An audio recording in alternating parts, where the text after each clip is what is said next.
Hello guys, welcome और welcome back to my channel twisted कहानियां। मेरा नाम है कनिका। आज का ये जो केस है जो कि मैं आपको सुनाने वाली हूँ, ये अपने आप में एक बहुत ही ज्यादा टफ केस है। आज तक जितने भी टफ केसेस मैंने आपको सुनाए हैं, उनमें से सबसे ज्यादा टफ जो केस रहे हैं मेरे लिए, दो तीन केसेस उनमें से ये एक है।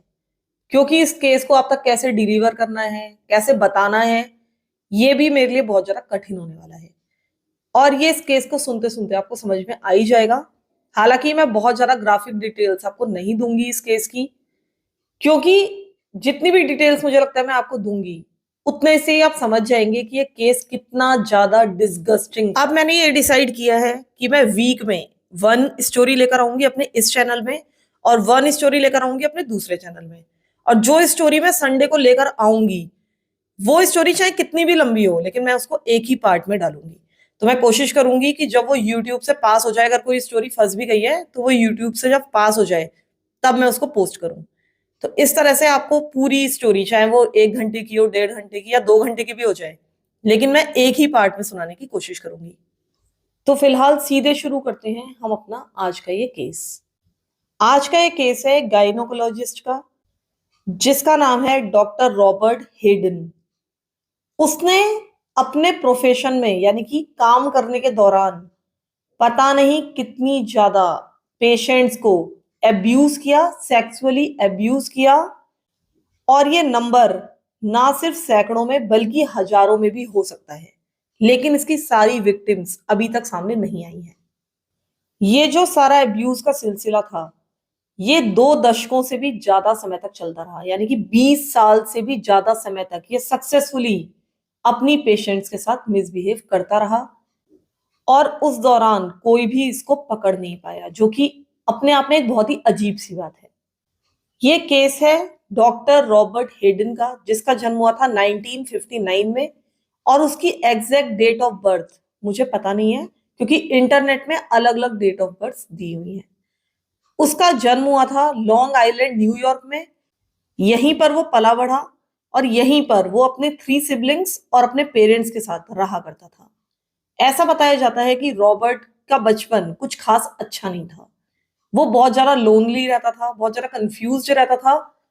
और ऐसा भी माना जाता है कि उसकी चाइल्डहुड ओवरली सेक्सुअलाइज्ड थी। और इसके अलावा वो अटेंशन के लिए बहुत ज्यादा डेस्परेट रहता था। उसको अप्रूवल की जरूरत थी। और ऐसा भी बताया जाता है कि जब वो पैदा हुआ था, तब वो लीगली एक आंख से ब्लाइंड था, यानी कि अंधा था। और एक कान से उसको कम सुनाई देता था। और इस कारण से बचपन में उसकी बहुत ज्यादा बुलिंग हुई। उसको बच्चे बहुत ज्यादा परेशान करते थे। और उसके कुछ खास दोस्त नहीं थे। इसके अलावा जो उसकी माँ थी, वो एक एल्कोहलिक थी, बहुत ज्यादा नशा करती थी। और अपने बच्चों से दूरी बनाकर रखती थी। वो कभी भी अपने बच्चों के लिए इमोशनली अवेलेबल नहीं थी। कई बार जब रॉबर्ट स्कूल से घर लौटकर आता था, तो वो पाता था कि उसकी माँ जमीन पर या कई बार सोफे पर बेहोश पड़ी हुई है, बहुत ज्यादा शराब पीने के कारण। इसके अलावा जो इनके पिता थे, वो भी बहुत ही कम घर पर रहा करते थे। वो ज्यादातर समय अपना बाहर ही गुजारते थे। और अगर वो घर में होते भी थे, तब भी वो बहुत ज्यादा कोल्ड रहते थे। वो भी अनइमोशनल थे। और कभी भी अपने बच्चों को कोई भी सपोर्ट नहीं देते थे। और इसी कारण से जब रॉबर्ट बड़ा हो रहा था, तो वो अटेंशन के लिए बहुत ज्यादा क्रेव करता था। उसको अफेक्शन की जरूरत थी, क्योंकि उसको घर से और बाहर कहीं से भी अफेक्शन नहीं मिल रहा था। लेकिन ये मुश्किलें सिर्फ यहीं तक नहीं थी, बल्कि जो रॉबर्ट था, उसको सेक्सुअली अब्यूज किया जा रहा था उसके बड़े भाई के द्वारा। ऐसा बताया जाता है कि इन चारों भाई बहनों के बीच में सेक्सुअल डायनामिक्स थी, यानी कि ये सभी आपस में एक दूसरे को अब्यूज कर रहे थे। और इसका जो मेन एग्रेसर था, वो था रॉबर्ट का बड़ा भाई विलियम। ऐसा बताया जाता है कि जब इनके पेरेंट्स दोनों घर से बाहर रहते थे, तब विलियम रॉबर्ट को मजबूर करता था उसके ऊपर वेरियस एक्ट्स करने के लिए। और इस समय रॉबर्ट की और इसके भाइयों की जो एजेस थी, वो 11 और 13 सालों के बीच थी। अब यहाँ पर इसका अब्यूज बुरी तरीके से शुरू हो चुका था। और इसके कारण से जो रॉबर्ट था, ऑब्वियसली वो बहुत ज्यादा ट्रॉमेटाइज्ड रहा करता था। इन सारी चीजों के कारण उसके दिमाग में जो सेक्सुअल बाउंड्रीज थी, वो बहुत ज्यादा ब्लर्ड हो गई। उसको समझ में ही नहीं आता था कि हेल्दी सेक्स का मतलब क्या होता है। और बुरी बात ये थी कि इस बारे में रिपोर्ट करने के लिए या बातचीत करने के लिए उसके पास कोई भी नहीं था। उसके पेरेंट्स उसके लिए अवेलेबल ही नहीं थे, उसको सपोर्ट करना तो बहुत दूर की बात थी। अब जब रॉबर्ट धीरे-धीरे बड़ा हुआ, ओल्डर टीनेज ईयर्स में आया, तब उसने अपने आप में ही सिमटना, छुपना शुरू कर दिया। जब वो स्कूल में अपनी क्लास में भी होता था, तो ऐसा लगता था कि वो एग्जिस्ट ही नहीं करता। वो एक कोने में बैठा रहता था। वो इतना ज़्यादा नॉन एग्जिस्टेंट था बाकी बच्चों के लिए कि उसके बहुत सारे क्लासमेट्स को आज भी याद नहीं है कि उनकी क्लास में ये रॉबर्ट पढ़ा करता था। इसके अलावा वो अपने घर का एक प्राइमरी केयर गिवर बन गया धीरे-धीरे। वो अपनी माँ का बहुत ज़्यादा ध्यान रखता था। जब भी अपनी माँ को सोफे पर पड़ा हुआ पाता था या ज़मीन पर पड़ा हुआ पाता था, उनको वहाँ से उठाता था। अगर वॉमिटिंग वगैरह की होती थी तो उसकी सफाई करता था। उसकी अल्कोहल बॉटल्स उठाकर बाहर फेंकता था और जब भी इसके माँ-बाप के बीच में झगड़ा होता था, जो कि बहुत ज़्यादा होता था, तो ये इनके बीच में आ जाता था और झगड़े को सुलझाने की कोशिश करता था। और इस कारण से रॉबर्ट धीरे-धीरे अपनी माँ का फेवरेट बच्चा बन गया, जिसके लिए रॉबर्ट हमेशा से बहुत ज़्यादा डेस्परेट था। उसको किसी भी तरह का अफेक्शन चाहिए था और इसी कारण से वो अपनी माँ की बहुत ज़्यादा सेवा करता था, उनकी बहुत ज़्यादा केयर करता था। रॉबर्ट को उसकी माँ बार-बार कहा करती थी कि तुम बहुत ज़्यादा स्मार्ट हो, तुम बहुत ही एक टैलेंटेड बच्चे हो और मैं चाहती हूँ कि जब तुम बड़े हो तो एक डॉक्टर बनो। ये सारी चीज़ें रॉबर्ट ने अपने दिल से लगा ली और वो बिल्कुल अपनी माँ की इच्छा को पूरा करने में जुट गया। इधर जो रॉबर्ट की पूरी फैमिली थी, वो धीरे-धीरे डिसफंक्शनल होती जा रही थी। उसकी जो बड़ी बहन थी एलिजाबेथ, वो भी एक अल्कोहलिक बन गई थी, बहुत ज़्यादा शराब पीने लगी थी और बाद में वो अपने एक बॉयफ्रेंड के साथ रहने लगी थी जो बहुत ज़्यादा एब्यूसिव था। अब रॉबर्ट को अपनी बहन को भी प्रोटेक्ट करना था उसके बॉयफ्रेंड से। इसके अलावा जो इसका बड़ा भाई था विलियम, जो कि इसका शुरू से अब्यूज़ करता आ रहा था, वो एक हेरोइन एडिक्ट बन चुका था। वो पैसे चुराने लगा था, कभी अपने पेरेंट्स के पैसे और कभी बाहर से पैसे चुराकर ड्रग्स वगैरह खरीदा करता था। इसके अलावा वो गैंग्स का हिस्सा बन गया था। इनके बीच में बहुत ज़्यादा लड़ाई झगड़ा होता था। कई बार ये बहुत ज़्यादा मुसीबत में पड़ जाता था और रॉबर्ट उसकी भी मदद किया करता था। इस समय रॉबर्ट केवल 15 इयर्स ओल्ड था और उसका जो बड़ा भाई था विलियम वो 18 इयर्स ओल्ड था। जब रॉबर्ट अभी 15 इयर्स ओल्ड था तब उसकी माँ एक दिन अचानक से घर से गायब हो गई और ये कई हफ्तों तक घर वापस नहीं आई। किसी को भी पता नहीं था कि वो कहाँ चली गई थी, लेकिन इवेंचुअली कई हफ्तों के बाद वो वापस लौटी और तब सबको ये पता चला कि इसकी माँ ने अपनी खुद की जान लेने की कोशिश की थी और इसी कारण से वो घर से गई थी। जब वो वापस आई तो उनकी रिस्ट पर बहुत सारी बैंडेजेस बंधी हुई थी और ये देखकर रॉबर्ट को बहुत ज़्यादा धक्का लगा, वो बहुत ज़्यादा ट्रॉमेटाइज़्ड हो गया और कन्फ्यूज़्ड हो गया। उसे लग रहा था कि पता नहीं क्यों मेरी माँ मेरे को छोड़कर जाना चाहती है। लेकिन रॉबर्ट हमेशा से चाहता था कि वो अपनी माँ को प्राउड फील कराए और उसकी माँ उसको बहुत ज़्यादा प्यार करे। और कहीं न कहीं उसको अपने मन में ऐसा लग रहा था कि शायद ये उसकी ही गलती थी कि उसकी माँ ने ऐसा कदम उठाने की कोशिश की थी। जब रॉबर्ट ने अपना हाई स्कूल फिनिश कर लिया, तब उसके यही बड़े सपने थे कि अब उसको फाइनली एक डॉक्टर बनना है।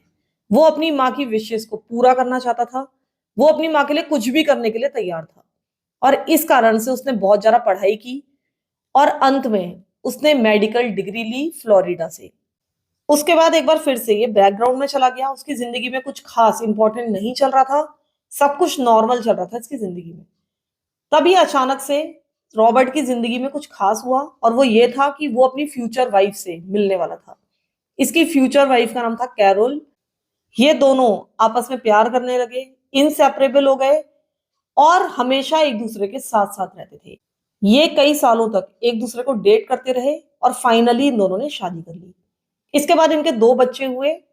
इनमें से जो पहला बच्चा था वो एक बेटी थी जिसका नाम था एमिली और बाद में इनका एक बेटा हुआ जिसका नाम था एलेक्स। अब ये जो एलेक्स था यानी कि इनका बेटा, वो एक डिसेबिलिटी के साथ पैदा हुआ था और उसको 24/7 केयर की ज़रूरत थी। वो बेसिक चीज़ें भी खुद नहीं कर पाता था। नहाने के लिए, टॉयलेट तक जाने के लिए उसको दूसरों की मदद की ज़रूरत होती थी और उसकी जो कंडीशन थी, उसमें ये तय था कि वो कभी भी ठीक होने वाला नहीं था। एलेक्स की दिन-रात देखभाल करनी पड़ती थी, उसको अपने हाथों से खाना खिलाना पड़ता था और सबको पता था कि वो अपनी पूरी ज़िंदगी ऐसे ही गुज़ारने वाला था। इधर जो रॉबर्ट था, उसके ऊपर ही कहीं न कहीं एलेक्स की सारी ज़िम्मेदारी थी। वो ही इसका भी प्राइमरी केयर गिवर बनने वाला था, क्योंकि इसकी जो वाइफ़ थी कैरोल, उसको ऑलरेडी एक क्रॉनिक हेल्थ कंडीशन थी, जिसके कारण से वो अपने बेटे का बहुत ज्यादा ध्यान नहीं रख सकती थी। तो इस तरह से देखा जाए तो रॉबर्ट के ऊपर बहुत ज्यादा रिस्पॉन्सिबिलिटी पड़ चुकी थी। अब उसको अपनी वाइफ का भी ध्यान रखना था, अपने बेटे का भी ध्यान रखना था। इसके अलावा उसको अपनी मेडिकल डिग्री भी कंप्लीट करनी थी, क्योंकि वो स्पेशलाइजेशन वगैरह कर रहा था। इसके अलावा उसको हॉस्पिटल्स वगैरह में जाकर जॉब की भी तलाश करनी थी, पैसा भी कमाना था, और ये सारी चीजें उसकी जिंदगी में साथ साथ चल रही थी। हालांकि ऐसा बताया जाता है कि रॉबर्ट मेंटली बहुत ज्यादा स्ट्रांग था, क्योंकि बचपन से अपनी माँ की देखभाल करता रहा था। लेकिन अब ये सारी चीजें जब एक साथ उसके ऊपर पड़ी, तो बताया जाता है कि वो डिप्रेशन का शिकार हो गया, उसको एंजाइटी होने लगी। लेकिन इसके बारे में उसने कभी भी किसी से बातचीत नहीं की, क्योंकि बातचीत करने की उसको आदत ही नहीं थी। इसी कारण से उसका ये जो डिप्रेशन था या एंजाइटी वगैरह जो प्रॉब्लम्स थी, ये अनट्रीटेड रह गई, उनका कभी भी इलाज नहीं हुआ। अब हम तब की तरफ चलते हैं जब रॉबर्ट अपने 30s में था। उसने अपनी मेडिकल ट्रेनिंग पूरी कर ली थी। अब वो फाइनली एक डॉक्टर बन चुका था, और उसको अपनी पहली प्रॉपर जॉब मिलती है कोलंबिया यूनिवर्सिटी हॉस्पिटल में। अब ये जो कोलंबिया यूनिवर्सिटी है, ये ऑब्वियसली एक बहुत ही ज्यादा प्रेस्टिजियस यूनिवर्सिटी है। इसकी बहुत ज्यादा रेप्यूटेशन है, और ये यूएस की जो बेस्ट यूनिवर्सिटीज हैं उनमें से एक है। और इस कारण से यहाँ पर एक जॉब पाना रॉबर्ट के लिए एक बहुत ही बड़ा अचीवमेंट था। अब रॉबर्ट यहाँ के OB-GYN डिपार्टमेंट में एक गायनेकोलॉजिस्ट के रूप में काम करने लगा। और अब यहाँ से ये केस बहुत ज्यादा डिस्टर्बिंग होने वाला है। तो मैं चाहती हूँ कि आप अपने आप को पूरी तरह से प्रिपेयर कर लें, क्योंकि कहीं ना कहीं थोड़ी बहुत ग्राफिक डिटेल्स इस केस में आगे आएंगी ही। अब जबकि रॉबर्ट यहाँ पर काम कर रहा था, ये अर्ली 90s का समय था, और अपनी जॉब के शुरुआत के कुछ सालों में लोग रॉबर्ट को बहुत ज्यादा प्यार करने लगे थे। कभी भी रॉबर्ट के बारे में किसी ने भी एक भी गलत शब्द नहीं बोला था। वो अपने पेशेंट्स के बीच में भी बहुत ज्यादा पॉपुलर था। और कुछ तो उसके ऐसे पेशेंट्स थे जो कि दूसरे स्टेट से ट्रैवल करके रॉबर्ट को विजिट करने आते थे, क्योंकि उसको एक बहुत ही अच्छा डॉक्टर समझा जाता था। इसके अलावा वो बहुत ज्यादा फ्रेंडली भी था। वो अपने पेशेंट्स को वैल्यूड फील कराता था, उनकी बातों को सुनता था, और साथ ही जितने भी स्टाफ मेंबर्स थे जो कि उस हॉस्पिटल में काम किया करते थे, उनके प्रति भी बहुत ज्यादा फ्रेंडली था। हालांकि लोग बताते हैं उसके स्टाफ मेंबर्स कि वो थोड़ा सा ऑकवर्ड था, लेकिन हमेशा लोगों के प्रति वो काइंड रहता था, फ्रेंडली रहता था, हमेशा खुश रहता था, और कभी भी किसी के भी बारे में कंप्लेंट नहीं करता था। वो एक बहुत ही अच्छा व्यक्ति था जिसके साथ काम करके लोग बहुत ज्यादा खुश थे। लेकिन उस समय जो उसके कलीग्स थे, वो बिल्कुल भी नहीं समझ पाए कि उसकी स्माइल के पीछे क्या क्या राज छुपे हुए हैं।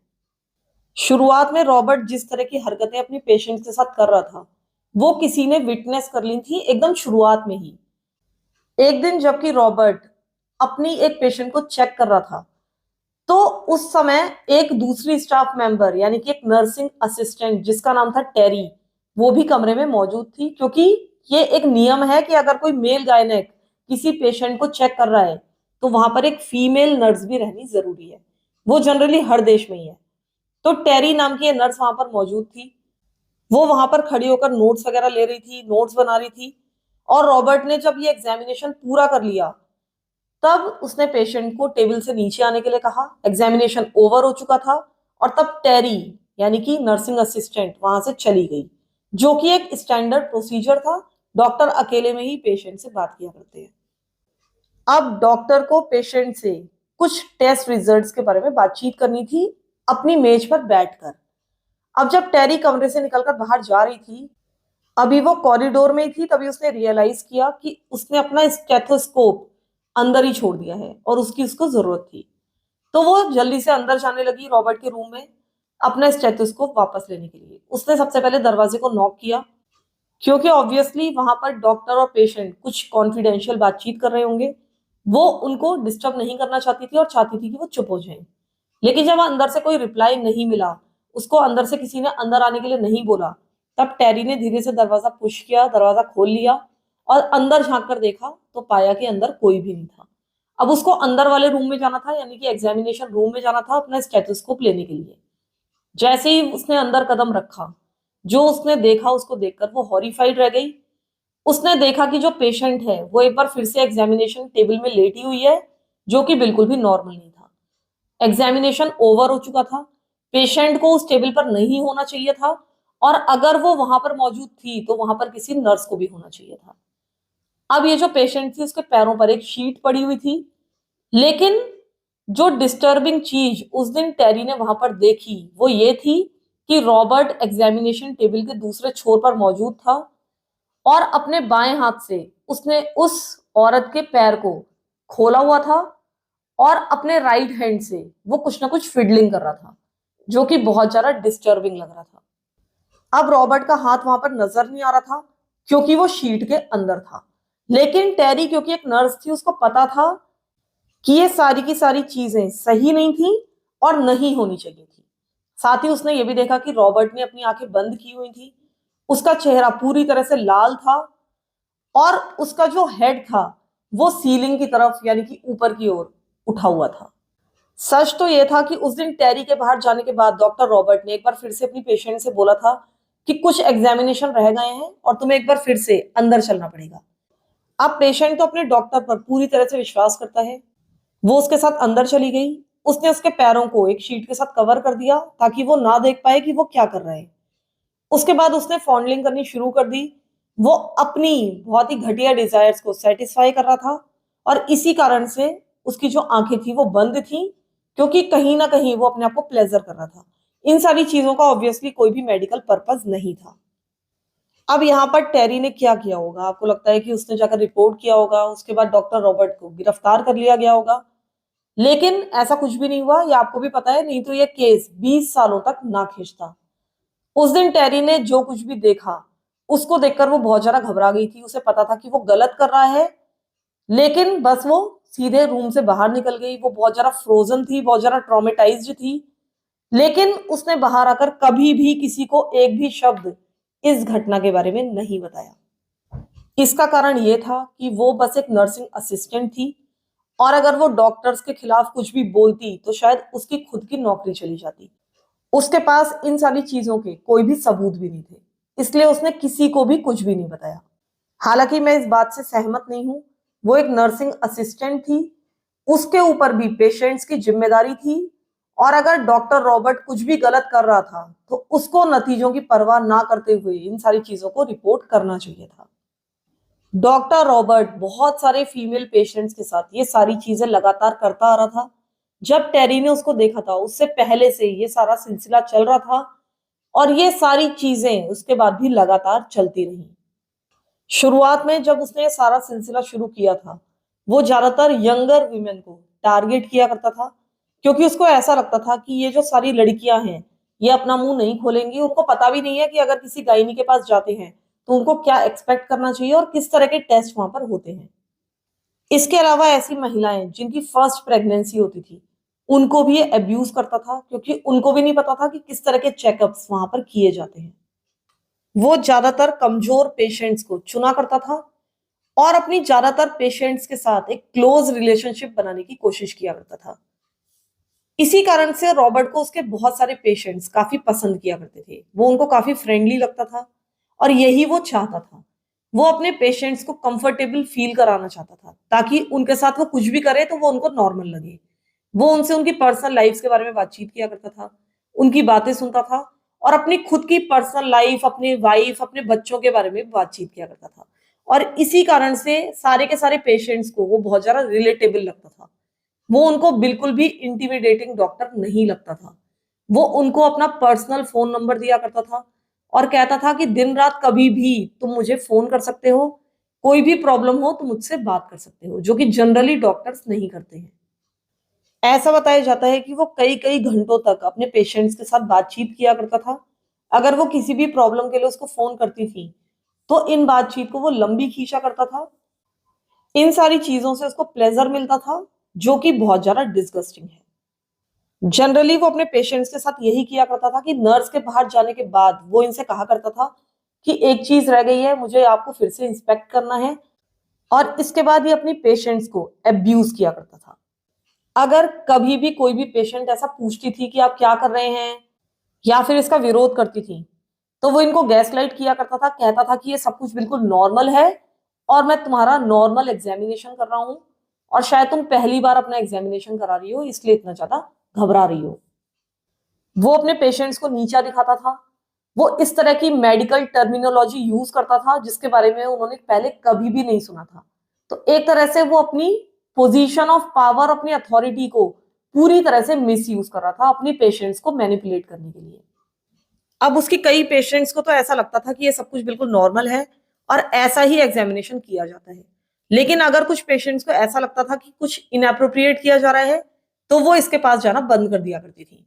तो इस तरह से जो रॉबर्ट था वो इन सारी चीजों को करके बच के निकल जा रहा था, क्योंकि जनरली पेशेंट्स इसको रिपोर्ट नहीं कर रही थी। ये सारी चीजें अगले 10 सालों तक एकदम लगातार चलती रही। पूरे 90s रॉबर्ट इस तरह की हरकतें अपने पेशेंट के साथ करता रहा। इसी दौरान इसके पास एक 16 इयर्स ओल्ड लड़की आई, यानी कि एक माइनर लड़की। ये 5 वीक्स प्रेग्नेंट थी और पहले कभी भी किसी गायनी से नहीं मिली थी, और इस कारण से रॉबर्ट के लिए एक परफेक्ट विक्टिम बन गई। उसने अननेसेसरीली लॉन्ग एग्जामिनेशन किया इस लड़की का। ये जो एग्जामिनेशन था ये बहुत ज्यादा रफ था और वो रुकने का नाम ही नहीं ले रहा था। यहां तक कि इस लड़की ने कहा भी कि मुझे दर्द हो रहा है, आप मुझे हर्ट कर रहे हो। और इसके बाद बाहर निकलने के बाद इस लड़की ने एक कंप्लेंट भी फाइल की, लेकिन इस कंप्लेंट का कोई भी नतीजा नहीं निकला, ऑब्वियसली, क्योंकि ये सब कुछ उसके बाद भी कई सालों तक चलता रहा। हॉस्पिटल वालों ने इस लड़की को एक डिपार्टमेंट से दूसरे डिपार्टमेंट में शिफ्ट कर दिया, यानी कि दूसरे डॉक्टर के पास भेज दिया। इसके बाद भी ये लड़की कंप्लेंट करना चाहती थी, इसने फोन नंबर मांगा, इसको फोन नंबर दिया गया, लेकिन जब भी ये उस फोन नंबर पे फोन करती थी इसको दूसरा नंबर दे दिया जाता था कि आपको इस पर कंप्लेंट करनी है। उस फोन पर करती थी तो कोई तीसरा फोन नंबर दे दिया जाता था। इस तरह से इसको बस पास अराउंड किया जा रहा था। हर कोई कोलंबिया यूनिवर्सिटी में कंप्लेंट्स को इग्नोर कर रहा था, क्योंकि शायद वो डॉक्टर रॉबर्ट के खिलाफ कुछ सुनना ही नहीं चाहते थे, क्योंकि डॉक्टर रॉबर्ट एक बहुत ही फेमस डॉक्टर बन चुके थे। कुछ दिनों के बाद डॉक्टर रॉबर्ट के पास एक दूसरी माइनर लड़की आई जिसकी एग्जैक्ट एज पता नहीं है। डॉक्टर रॉबर्ट ने वही सब कुछ सेम किया। नर्स के बाहर जाने के बाद कहा कि तुम एग्जामिनेशन टेबल में एक बार फिर से आओ, और उसके बाद उसको हैंड्स एंड नीज पर खड़ा होने के लिए बोला। उन्होंने बताया कि इसके मेडिकल रीजंस थे जो कि ऑब्वियसली नहीं थे। ये सब कुछ करके बस रॉबर्ट को किक्स मिलती थी, प्लेजर मिलता था, और ये सब कुछ करना उन्हें ऑब्वियसली अच्छा लगता था। इन्होंने इस अंडर एज लड़की के ब्रेस्ट को ग्रोप करना शुरू किया, पिंच करना शुरू किया, और ये इस लड़की के साथ भी बहुत ज्यादा रफ थे। उन्होंने कहा कि मैं बस एक रूटीन ब्रेस्ट एग्जामिनेशन कर रहा हूं, लेकिन वो इस लड़की को वेरियस जगहों से पेनिट्रेट कर रहे थे अपनी फिंगर्स की सहायता से। इस केस को सुनाते हुए मुझे ऐसा लग रहा है कि शब्दों का चयन बहुत सोच समझ के करना पड़ रहा है, लेकिन मैं आपको यकीन दिलाती हूँ कि अभी तो हम सरफेस तक भी नहीं पहुंचे इस केस के। अभी आगे चलकर जो ये डॉक्टर करने वाला था वो तो सुनना और भी ज्यादा कठिन है और बताना उससे भी ज्यादा कठिन है। इसके बाद रॉबर्ट ने एक 15 इयर्स ओल्ड लड़की का इलाज किया। वो इस लड़की को लगातार ग्रूम कर रहे थे। वो उससे ऊट पटांग बातें करते थे, इनएप्रोप्रिएट क्वेश्चंस पूछते थे, जैसे कि उसकी सेक्सुअल हिस्ट्री के बारे में, उसकी एक्टिविटीज के बारे में। उससे पूछते थे कि तुम अभी भी वर्जिन हो या नहीं हो।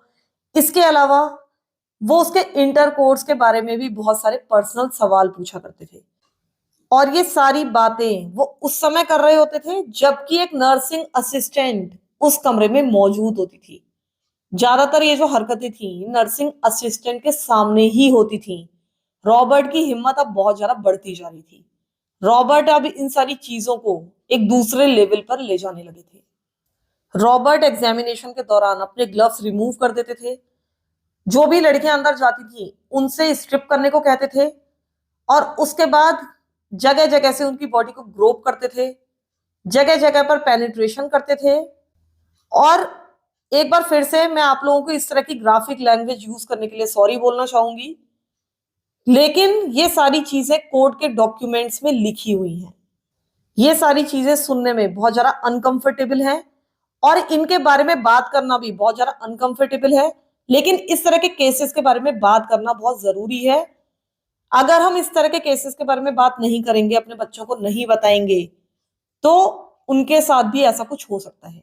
तो हमारे समाज में इस तरह के केसेस के बारे में बातचीत होना मुझे ऐसा लगता है कि बहुत जरूरी है। हमें पता होना चाहिए कि समाज में डॉक्टर्स भी इस तरह की हरकतें कर रहे हैं, और उनसे भी हमें सावधान रहना चाहिए। इस केस में यही हुआ था। डॉक्टर रॉबर्ट के बारे में किसी ने भी खुलकर बातचीत नहीं की और इसी कारण से डॉक्टर रॉबर्ट जैसा मॉन्स्टर इतने सालों तक अननोटिस्ड रहा और इस तरह की हरकतें माइनर लड़कियों के साथ और बाकी महिलाओं के साथ भी लगातार करता रहा। उसने लड़कियों को कन्विंस कर लिया था बहुत ही आराम से कि जो कुछ भी उनके साथ हो रहा है वो नॉर्मल है, क्योंकि इन लड़कियों को पता ही नहीं था कि ये नॉर्मल नहीं है, क्योंकि उन्होंने इस बारे में कभी भी बातचीत ही नहीं की थी। अब हम डॉक्टर रॉबर्ट की एक दूसरी विक्टिम की तरफ चलते हैं। इनका नाम था डायन मॉनसन और 1993 में, जबकि ये न्यूयॉर्क में रहा करती थी और 37 इयर्स ओल्ड थी और साथ ही ये अपनी डॉक्टरेट पूरी कर रही थी अमेरिकन लिटरेचर में। इस समय ये प्रेग्नेंट हो गई अपने दूसरे बच्चे के साथ और रॉबर्ट उनका पहला डॉक्टर नहीं था, वो इससे पहले दूसरे गायनेक के पास जा चुकी थी।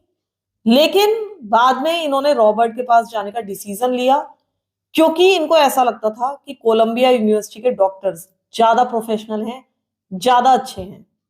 जैसे कि मैंने आपको बताया कि रॉबर्ट माइनर लड़कियों को चुनता था, कमजोर विक्टिम्स को चुनता था, लेकिन ऐसा लगता है कि रॉबर्ट की हिम्मत धीरे धीरे बढ़ती जा रही थी। इस समय उसने जिस विक्टिम को चुना था वो 37 इयर्स ओल्ड एक महिला थी, जो कि पहले भी प्रेग्नेंट रह चुकी थी।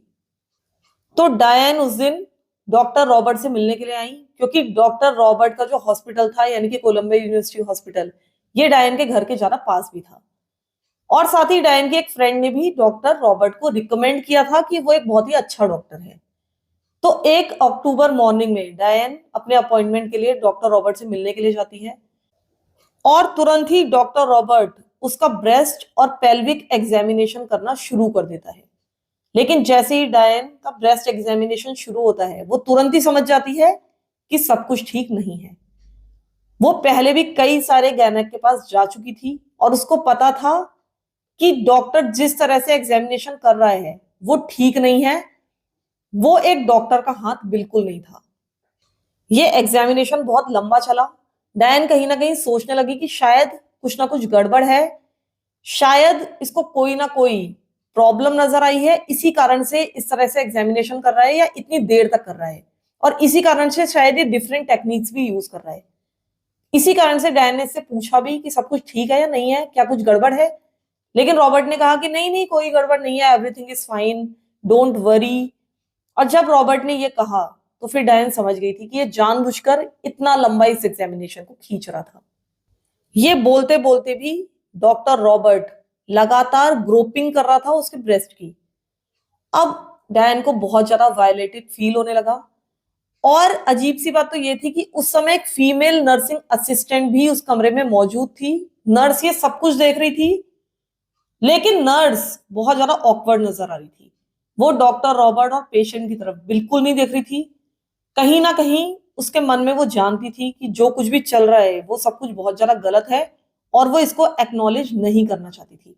पूरे समय नर्स ने अपना सिर झुका रखा था और वो डायन की नजरों से नजरें नहीं मिला रही थी। जब डॉक्टर रॉबर्ट उस कमरे से बाहर निकल गया तब डायन ने नर्स की ओर देखा।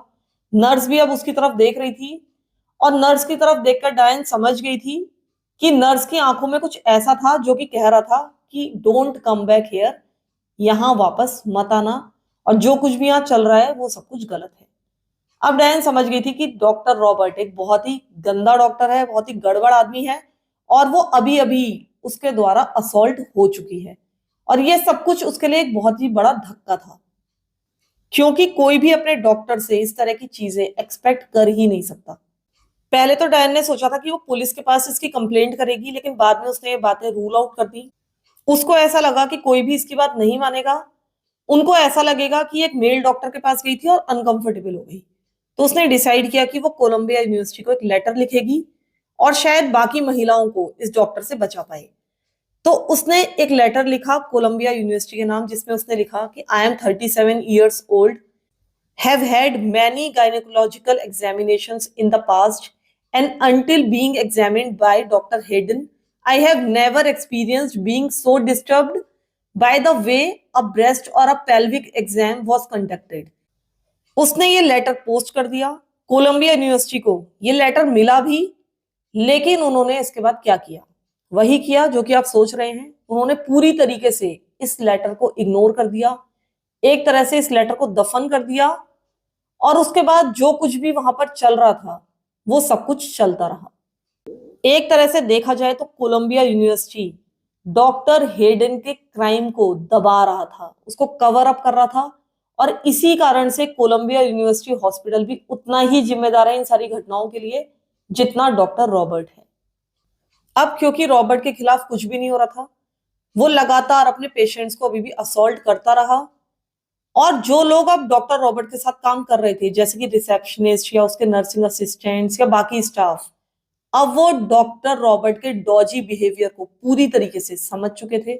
उनको पता था कि अंदर कमरे में क्या चल रहा है, क्योंकि वो इन नर्सेस के सामने ही पेशेंट्स को लिटरली ग्रोप करता था, उनको असॉल्ट करता था, और उसका बिहेवियर उनके सामने ही अब पूरी तरह से इनअप्रोप्रिएट हो चुका था। एक दिन एक नर्स जिसका नाम था रोजलीना, जो कि रॉबर्ट के साथ कई सालों से काम कर रही थी और साथ ही दूसरे डॉक्टर्स के साथ भी काम कर रही थी, वो डॉक्टर रॉबर्ट के रूम में थी। वहां पर एक प्रेग्नेंट पेशेंट आई थी और उसको चेक करके बताना था कि वो डायलेटेड है या नहीं है, यानी कि बच्चा होने वाला है या नहीं होने वाला है।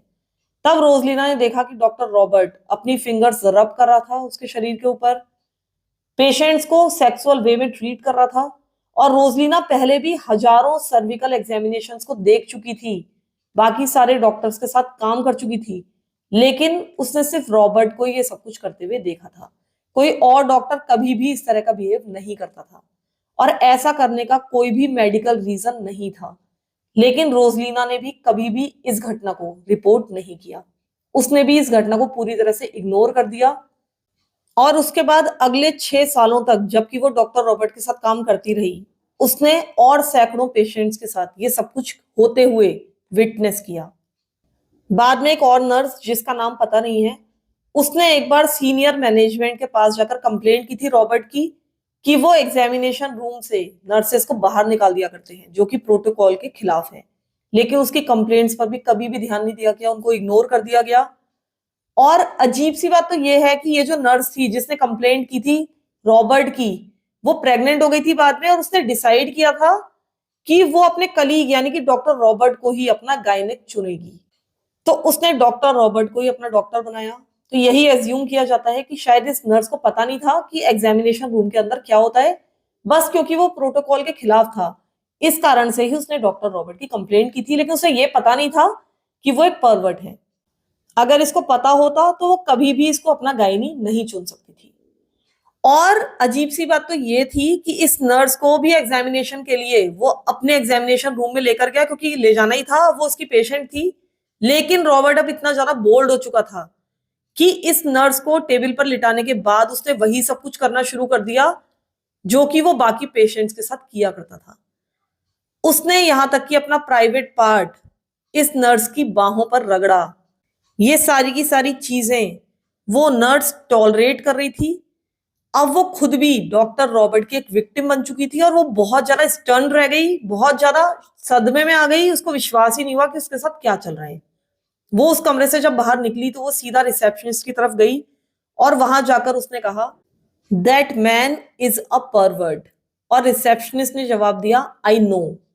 यानी कि ये पूरी तरह से क्लियर है कि हर कोई इस हॉस्पिटल में रॉबर्ट के बारे में जानता था कि इसके कमरे के अंदर क्या क्या कांड चल रहे हैं। फिर भी कोई भी डॉक्टर रॉबर्ट की रिपोर्ट करने के लिए तैयार नहीं था। जो आवाज उठाता भी था उसकी आवाज को दबा दिया जाता था।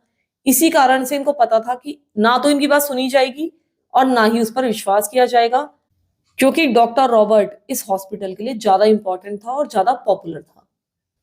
अब हम 2000s की तरफ चलते हैं।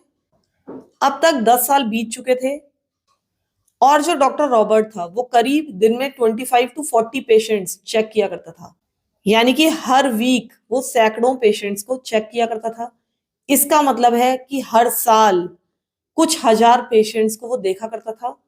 और अगर हम पूरे दशक की बात करें, पूरे इन 10 सालों की बात करें, तो उसने 10,000 से भी ज्यादा पेशेंट्स को चेक किया था। तो अब आप खुद ही समझ सकते हैं कि कितने सारे विक्टिम्स रॉबर्ट के रहे होंगे। 2004 में एक 27 ईयर्स ओल्ड योगा इंस्ट्रक्टर जिसका नाम था केटी हरमन, वो रॉबर्ट के पास आई। उसकी फीमेल डॉक्टर जिसके पास वो रेगुलर जाया करती थी वो उस समय अवेलेबल नहीं थी, इसलिए उसको डॉक्टर रॉबर्ट के पास आना पड़ा। अब इसको भी ऑब्वियसली डॉक्टर रॉबर्ट ने अब्यूज किया। बाद में जब ये पेशेंट अपनी यूजुअल फीमेल डॉक्टर के पास गई और उसको सब कुछ बताया कि रॉबर्ट ने उसके साथ क्या किया है, तब उसकी फीमेल डॉक्टर ने कहा, oh don't worry, that's just what Robert is like. यानी कि चिंता मत करो, रॉबर्ट यही सब कुछ करना पसंद करता है। तो यानी कि जितने भी डॉक्टर्स थे, बाकी डॉक्टर्स भी, वो भी डॉक्टर रॉबर्ट के लिए एक्सक्यूजेस बना रहे थे। उनको कोई फर्क ही नहीं पड़ रहा था कि डॉक्टर रॉबर्ट क्या कर रहा है, या फिर शायद इससे उनके हॉस्पिटल की छवि खराब होती थी। इसके बाद केटी ने उस हॉस्पिटल में जाना ही बंद कर दिया, क्योंकि यहाँ का माहौल उसको बिल्कुल भी समझ में नहीं आ रहा था और ना ही उसको किसी पर भी भरोसा हो रहा था। इसके अलावा एक और महिला जिसका नाम था गैब्रियल डियाज, ये भी प्रेग्नेंट थी और ये डॉक्टर रॉबर्ट के पास आई। डॉक्टर रॉबर्ट ने इसका भी प्रोलॉन्ग्ड ब्रेस्ट एग्जामिनेशन किया और ये एग्जामिनेशन वो बिना ग्लव्स के अपने दोनों हाथों से कर रहा था। अब ये देखकर इसको भी बहुत ज्यादा चिंता होने लगी कि शायद कुछ ना कुछ मेरे साथ गड़बड़ है। इसने भी पूछा कि क्या कुछ गड़बड़ है, सब कुछ ठीक है या नहीं है। और इसके जवाब में डॉक्टर रॉबर्ट ने कहा कि हाँ हाँ सब कुछ ठीक है, एकदम नॉर्मल है। इसके बाद भी इसका जो एग्जामिनेशन था वो लगातार चलता रहा और ये सब कुछ थोड़ी और देर तक चलता रहा। इसके अलावा भी डॉक्टर रॉबर्ट ने गैब्रिएला का कम से कम 10 और बार असॉल्ट किया। इसके बाद 2005 में रॉबर्ट की एक और पेशेंट उसके पास आने लगी जिसका नाम था शर्लॉट ब्रुक्स।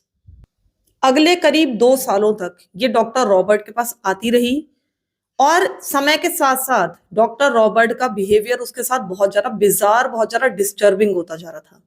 अब डॉक्टर रॉबर्ट ने एक और टैक्टिक अपना ली थी। वो अपने पेशेंट से बहुत ज्यादा सेक्स टॉक करता था। वो उनसे उनके ऑर्गेजम्स के बारे में पूछता था, उनकी डिफरेंट टेक्निक्स के बारे में पूछता था और इस तरह की बातें वो बहुत ज्यादा खुलकर अपने पेशेंट के साथ करने लगा था। और इससे ऐसा लगता है कि जैसे वो इस टॉपिक को उनके साथ नॉर्मलाइज करना चाहता था। वो चाहता था कि उसके पेशेंट्स बहुत ही कंफर्टेबली अपने डॉक्टर के साथ या मेरे साथ इस तरह की बातें करें और इससे उसको बहुत ज्यादा प्लेजर मिलता था। शार्लेट को ये डिफरेंट तरीकों से असॉल्ट करता रहा, लेकिन फाइनली 2 सालों के बाद इसने एक बार शार्लेट को नर्सिंग असिस्टेंट के बिना अंदर बुलाया, जैसा कि वो जनरली करता था, और उसको मास्टरबेट करने की कोशिश की। ये चीज उसके लिए बहुत ज्यादा शॉकिंग थी। उस दिन वो तुरंत उठी, जल्दी जल्दी उसने अपने कपड़े पहने और तुरंत उस केबिन से बाहर निकल गई। शार्लेट के लिए सब कुछ बहुत ज्यादा डिस्टर्बिंग था। वो चाहती थी कि ये सारी चीजें वो जल्दी से जल्दी भूल जाए और इस तरह से एक बार फिर से इसने भी उसको रिपोर्ट नहीं किया। हालांकि जिन्होंने रिपोर्ट किया था उसका भी कुछ नतीजा नहीं निकला, लेकिन फिलहाल शार्लेट ने इसको रिपोर्ट नहीं किया और एक बार फिर से रॉबर्ट इस तरह की हरकतें करके बच चुका था।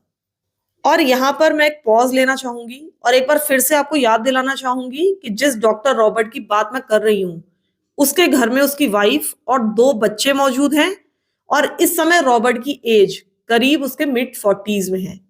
उसके बच्चे अब काफी बड़े हो चुके हैं, उसकी बेटी एक टीनेजर हो चुकी है और जिस एज के बच्चों का डॉक्टर रॉबर्ट असॉल्ट कर रहा है उसकी बेटी भी लगभग लगभग उसी एज की है। इसके अलावा डॉक्टर रॉबर्ट के घर में उसका डिसेबल्ड बेटा भी था और अभी तक भी रॉबर्ट ही उसका प्राइमरी केयर गिवर था। वो उसकी घर जाकर बहुत ज्यादा देखभाल करता था। और ये सोचना अपने आप में बहुत ज्यादा बिजार है कि ये एक ऐसा मॉन्स्टर था जो कि साल भर लोगों को असॉल्ट करता था और जैसे ही वो घर जाता था वो एक बहुत ही केयरिंग हस्बैंड, एक बहुत ही केयरिंग फादर बन जाता था। और रॉबर्ट के बारे में बताया जाता है कि उसको हर कोई बहुत ज्यादा प्यार करता था।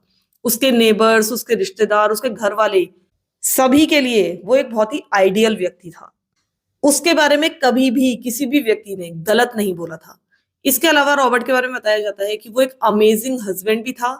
वो अपनी वाइफ कैरोल के प्रति बहुत ज्यादा डिवोटेड था और वो लगभग पूरा समय एक साथ बिताते थे। जब भी वो अपने घर पर रहता था या काम पर नहीं जाता था वो हर समय साथ में रहते थे, यानी कि इनका बॉन्ड काफी अच्छा था।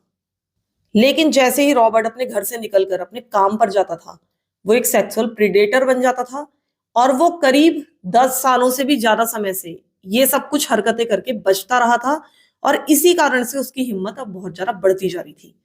उसने एक नया सिस्टम अपनाया था, एक नया तरीका अपनाया था कि उसके जितने भी विक्टिम्स थे उनमें से ज्यादातर उसके पास लौट कर आने के लिए मजबूर हो जाएं। पहले तो उसके जो विक्टिम्स होते थे वो उनको अगला अपॉइंटमेंट बुक करने के लिए मजबूर करता था। इस अपॉइंटमेंट में वो उनको ठीक से नहीं देखता था, उनको ज्यादा समय नहीं देता था, और इसके कारण उसके पेशेंट्स को लौट कर उसके पास आना पड़ता था। इसके अलावा जैसे कि आपको पता ही होगा कि डॉक्टर्स के पास फ्री सैंपल्स होते हैं मेडिसिन के, तो वो अपने बहुत सारे विक्टिम्स को फ्री में बर्थ कंट्रोल मेडिकेशन दिया करता था। अब क्योंकि उसके कुछ विक्टिम्स गरीब हुआ करते थे, उनके पास बहुत ज्यादा पैसे नहीं हुआ करते थे इस तरह का मेडिकेशन लेने का, क्योंकि यहाँ पर इंडिया में मेडिकेशन सस्ता है लेकिन फॉरेन में काफी महंगा है। अब उनको पता था कि अगर हम डॉक्टर रॉबर्ट के पास नहीं आएंगे तो हमको फ्री में मेडिसिन नहीं मिलेगी। इसके अलावा ये जो मेडिसिन दिया करता था बर्थ कंट्रोल की, उसके छोटे छोटे बैचेस यानी कि कम कम दवाइयां इनको दिया करता था, ताकि इनकी दवाइयां जब खत्म हो जाएं तो ये वापस मजबूर होकर लौटकर मेरे पास आए। कई सारे रॉबर्ट के विक्टिम्स उसके पास कई कई सालों से आ रहे थे, और कुछ पेशेंट्स तो ऐसे थे जो कि 10 सालों से भी ज्यादा समय से उसके पास आ रहे थे। इसकी ऐसी ही एक पेशेंट थी, सारा स्टाइन। उन्होंने रॉबर्ट के पास आना 1998 में शुरू किया था, और वो एक बहुत ही ऑर्थोडॉक्स जीविश हाउस होल्ड से बिलोंग करती थी। उनकी फैमिली बहुत ज्यादा कंजर्वेटिव थी, और इसी कारण से इनको यानी कि सारा को फीमेल बॉडी के बारे में ज्यादा कुछ पता नहीं था, सेक्स के बारे में ज्यादा कुछ पता नहीं था। और जब वो फाइनली डॉक्टर रॉबर्ट के पास अपने पहले अपॉइंटमेंट के लिए आई, यानी कि ये उनका पहला अपॉइंटमेंट था किसी भी गायनी के साथ, तो अब रॉबर्ट को पता चल गया कि इसको अपनी बॉडी के बारे में या फीमेल बॉडी के बारे में या इन सारी चीजों के बारे में कुछ भी पता नहीं है। अब जो सारा थी उनको तो डॉक्टर रॉबर्ट के ऊपर बहुत ज्यादा भरोसा था, क्योंकि अपने डॉक्टर के ऊपर भरोसा करना भी चाहिए। इसके अलावा सारा की फैमिली डॉक्टर ने ही डॉक्टर रॉबर्ट के पास इनको रेफर किया था। इसके अलावा कोलंबिया यूनिवर्सिटी हॉस्पिटल जैसे रेप्यूटेड हॉस्पिटल में ये डॉक्टर पोस्टेड थे। तो अब सेरा के पास कोई भी रीजन नहीं था डॉक्टर रॉबर्ट के ऊपर शक करने का। वो रॉबर्ट के साथ ही स्टक रही अगले 12 सालों तक, और इन 12 सालों के दौरान रॉबर्ट ने कम से कम सेरा को 60 to 80 टाइम्स असॉल्ट किया। इसमें वो उसको मसाज करता था, ग्रोप करता था जगह जगह से। इसके अलावा बिना किसी मेडिकल रीजंस के उसके प्राइवेट पार्ट्स में मसाज वगैरह किया करता था, और ये सारी चीजें कई कई मिनट्स तक चलती थी। और यहाँ पर सेरा उस एग्जामिनेशन टेबल पर लेटी रहती थी। उनको बहुत ज्यादा अनकंफर्टेबल महसूस होता होगा ऑब्वियसली, लेकिन उनको ऐसा लगता था कि ये सब कुछ नॉर्मल है। ऐसी एक महिला थी एमिली एंडरसन, जिन्होंने डॉक्टर रॉबर्ट को 1999 में मिलना शुरू किया था, और इनके भी डॉक्टर रॉबर्ट पहले डॉक्टर थे। उनका पहले कभी भी कोई भी ब्रेस्ट और वेजाइनल एग्जामिनेशन नहीं हुआ था। उनको बिल्कुल नहीं पता था कि ऐसे एग्जामिनेशंस के दौरान क्या होता है, और इस कारण से उन्हें रॉबर्ट के ऊपर पूरा पूरा भरोसा था। एमिली बहुत सारे मेडिकल चैलेंजेस से गुजर चुकी थी। इनको बहुत ही टेरिबल पीरियड्स होते थे, एक्सेसिव ब्लीडिंग होती थी, मिसकैरेज हो चुका था, इनके यूट्रस के अंदर फाइब्रॉइड्स थे, और इनकी कंडीशन बहुत ज्यादा खराब थी। लेकिन फिर भी डॉक्टर रॉबर्ट ने इनका फायदा उठाया, और इनको असॉल्ट करने से भी वो नहीं चूका। इसने एमिली को अपना पर्सनल नंबर दिया हुआ था, अपनी पर्सनल ईमेल आईडी दी हुई थी, और ये लगातार एमिली से फोन पर बात करता रहता था। ये ज्यादातर फोन कॉल्स डॉक्टर रॉबर्ट करता था और उससे पूछता रहता था कि तुम कैसी हो। लेकिन इसके अलावा भी वो उससे बहुत ज्यादा इंटीमेट सवाल पूछा करता था, बहुत ज्यादा पर्सनल सवाल पूछा करता था, जो कि एमिली को सही नहीं लगता था। लेकिन फिर भी क्योंकि डॉक्टर रॉबर्ट एक डॉक्टर था, इस कारण से एमिली उसके ऊपर बिल्कुल भी शक नहीं करती थी। उसे लगता था कि ये सब कुछ नॉर्मल होता होगा। इसके बाद एमिली बाद में न्यूयॉर्क से नेवाडा शिफ्ट कर गई थी, लेकिन उसके बाद भी जब भी उसे किसी डॉक्टर से मिलना होता था, वो नेवाडा से फ्लाइट लेकर न्यूयॉर्क आती थी और डॉक्टर रॉबर्ट से ही अपना चेकअप कराती थी। यानी कि उसे अपने डॉक्टर पर बहुत ज्यादा भरोसा था। एमिली करीब करीब 13 इयर्स तक डॉक्टर रॉबर्ट के पास आती रही, और इस दौरान रॉबर्ट ने उसे कम से कम 40 डिफरेंट ओकेजन्स पर असॉल्ट किया। इस तरह से डॉक्टर रॉबर्ट के और भी बहुत सारे पेशेंट्स थे जिनको वो 13-13, 14-14 सालों से लगातार असॉल्ट कर रहा था, और इन पेशेंट से वो आंखों में आंखें डालकर बात किया करता था। उसके कॉन्फिडेंस में कोई भी कमी नहीं थी।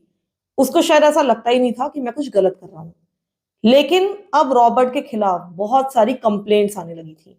यहां तक कि उसके जो फेलो स्टाफ मेंबर्स थे, उन्होंने भी अब रॉबर्ट की कंप्लेंट करना शुरू कर दिया था। वो कहते थे कि डॉक्टर रॉबर्ट बहुत ज्यादा क्रीपी है और अपने पेशेंट्स के साथ उसका बिहेवियर बहुत ज्यादा इनअप्रोप्रिएट है। लेकिन जो सीनियर मैनेजमेंट था उसने कभी भी इन कंप्लेंट्स के खिलाफ कोई भी एक्शन नहीं लिया। 2007 में एक पेशेंट ने मल्टीपल ईमेल्स लिखी कोलंबिया यूनिवर्सिटी हॉस्पिटल को, जिसमें इसने डॉक्टर रॉबर्ट की कई बार कंप्लेंट की, लेकिन इसका कुछ भी नतीजा नहीं निकला। ये सारी की सारी जितनी भी कंप्लेंट्स आती थी ये रॉबर्ट के मैनेजर जिसका नाम था जॉन, उसको ट्रांसफर कर दी जाती थी। और जॉन ने क्या किया? उसने कुछ नहीं किया। कोलंबिया हॉस्पिटल ने बताया कि उस समय उनकी कोई भी क्लियर पॉलिसी नहीं थी कि इस तरह की पेशेंट की कंप्लेंट्स को किस तरह से रजिस्टर किया जाए, किस तरह से हैंडल किया जाए और किस तरह से डॉक्यूमेंट किया जाए। और इन सारी चीजों का कोई भी सेंस मुझे नजर नहीं आ रहा है, क्योंकि इतने बड़े हॉस्पिटल में अगर कोई पेशेंट कंप्लेंट करता है तो आप उसको कैसे हैंडल करेंगे, ये अगर आपको नहीं आता है तो ये साफ साफ एक झूठी बात है, एक बकवास है और इसका कोई भी सेंस नहीं निकलता।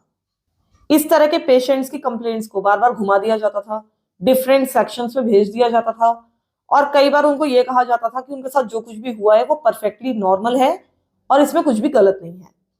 यहां तक कि लेट 2000s में भी डॉक्टर रॉबर्ट की जो पर्सनल फाइल थी वो कंप्लीटली क्लीन थी।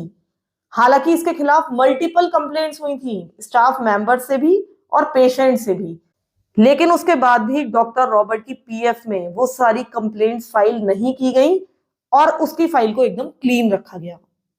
अब जैसे जैसे समय आगे बीत रहा था डॉक्टर रॉबर्ट का बिहेवियर और ज्यादा वर्स होता जा रहा था।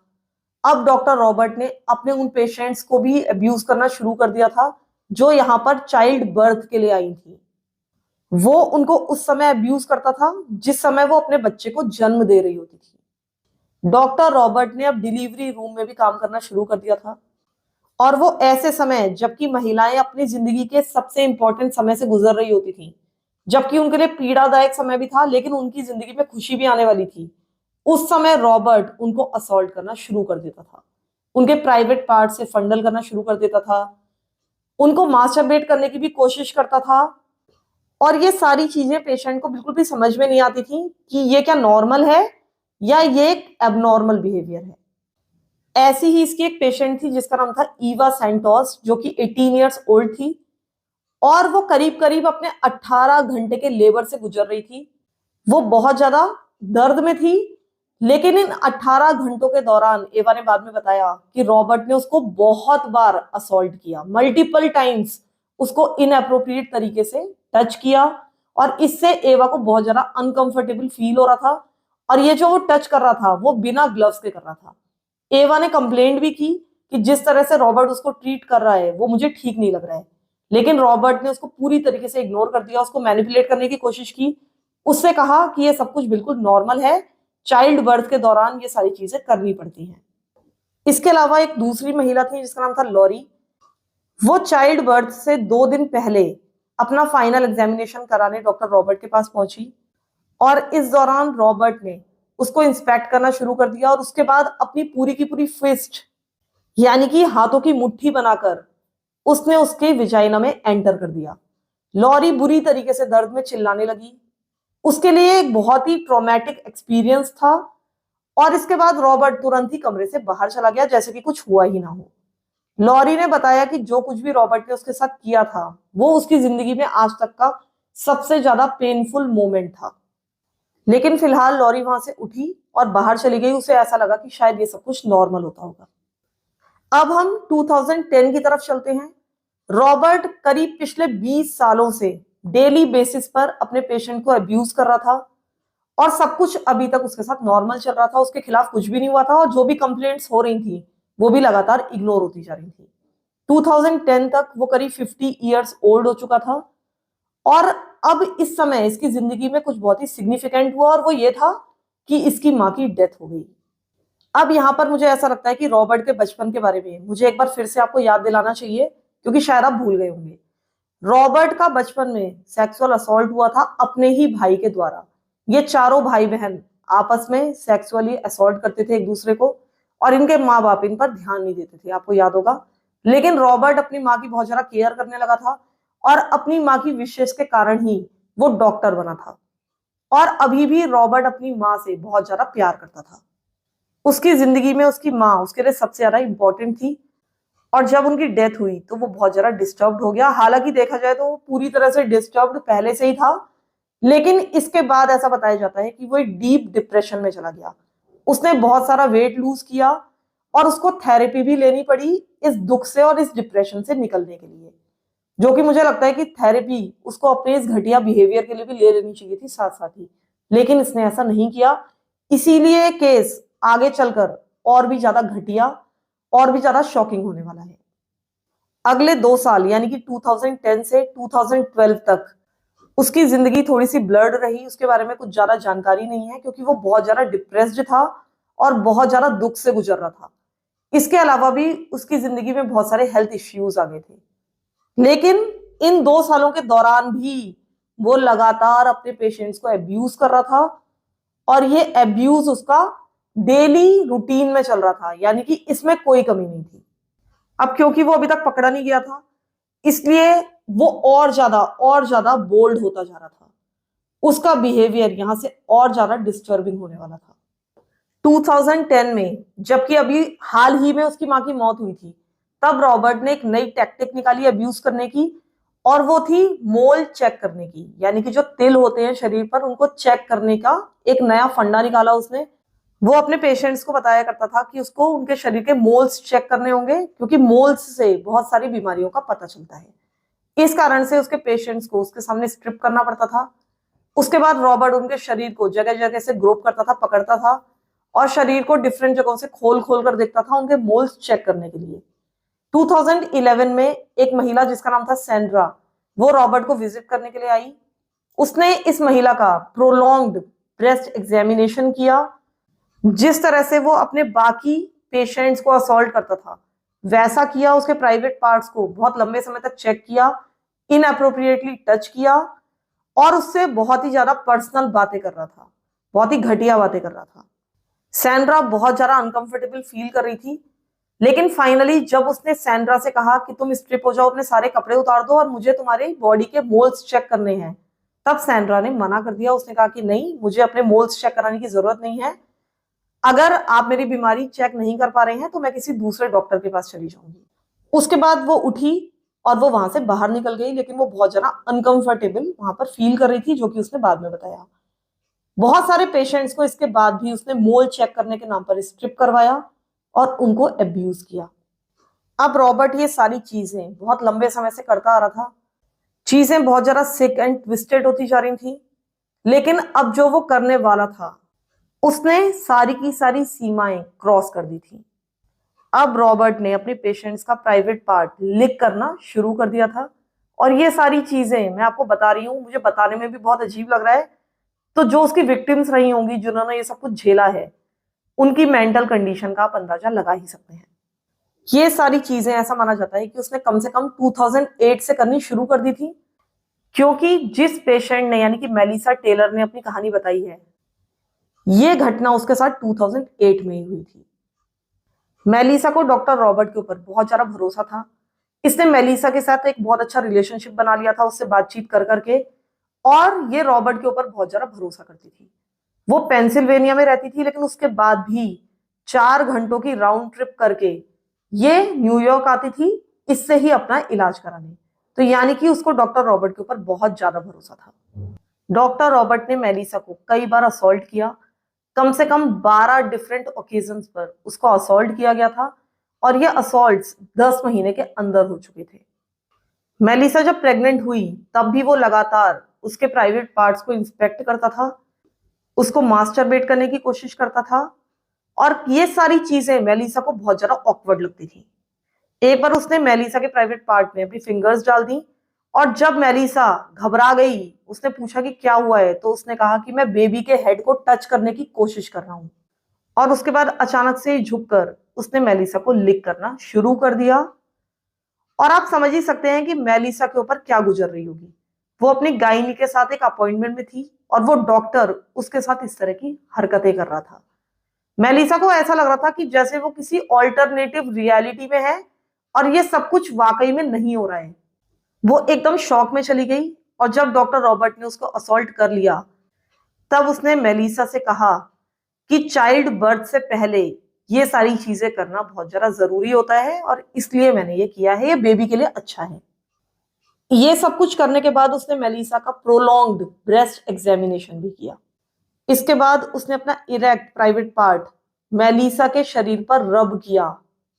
मेलिसा पूरी तरह से फ्रीज हो चुकी थी, वो बहुत ज्यादा शॉक में थी, उसको समझ में नहीं आ रहा था कि ये सब कुछ सही है या गलत है।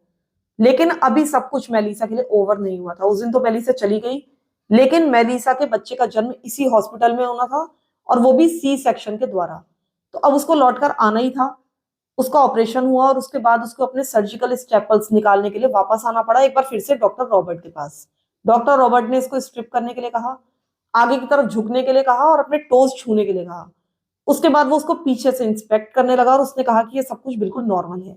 लेकिन मेलिसा इस समय पूरी तरह से ट्रॉमेटाइज्ड थी और उस दिन तो वो वहां से बाहर निकल गई एक बार फिर से असॉल्ट होकर। लेकिन उस दिन उसने डिसाइड कर लिया था कि वो कभी भी किसी भी मेल गायनिकोलॉजिस्ट के पास नहीं जाएगी और हमेशा किसी ना किसी फीमेल के पास ही जाएगी। इसके बाद डॉक्टर रॉबर्ट ने सब कुछ करना शुरू कर दिया। उसने अपने बहुत सारे पेशेंट्स को लिख किया और अपने कई सारे नए पेशेंट्स के साथ भी ये सब कुछ वो करता था। कई बार तो इसके पेशेंट्स को पता ही नहीं चलता था कि ये क्या कर रहा है, क्योंकि ये शीट्स वगैरह डाल दिया करता था और उसके बाद उनको इंस्पेक्ट करता था। कई बार इसके जो पेशेंट्स थे वो अपने फोन में बिजी होते थे ताकि ये इंस्पेक्शन कर ले और उनको पता ही नहीं चलता था कि क्या चल रहा है। कई बार इसके पेशेंट्स को इसकी बियर्ड फील हुई और उनको शक हो गया था कि ये क्या कर रहा है। लेकिन रॉबर्ट कई बार अपना सर उठाकर उनकी तरफ देखता था, स्माइल करता था और उसको कोई भी फर्क नहीं पड़ता था कि पेशेंट्स उसके बारे में क्या सोच रहे हैं। रॉबर्ट का बिहेवियर अब आउट ऑफ कंट्रोल हो चुका था। डॉक्टर रॉबर्ट अपने पेशेंट्स को या अपने विक्टिम्स को इतने लंबे समय से अब्यूज करता आ रहा था कि उसने 90s में एक बच्चे को डिलीवर करवाया था, एक लड़की को।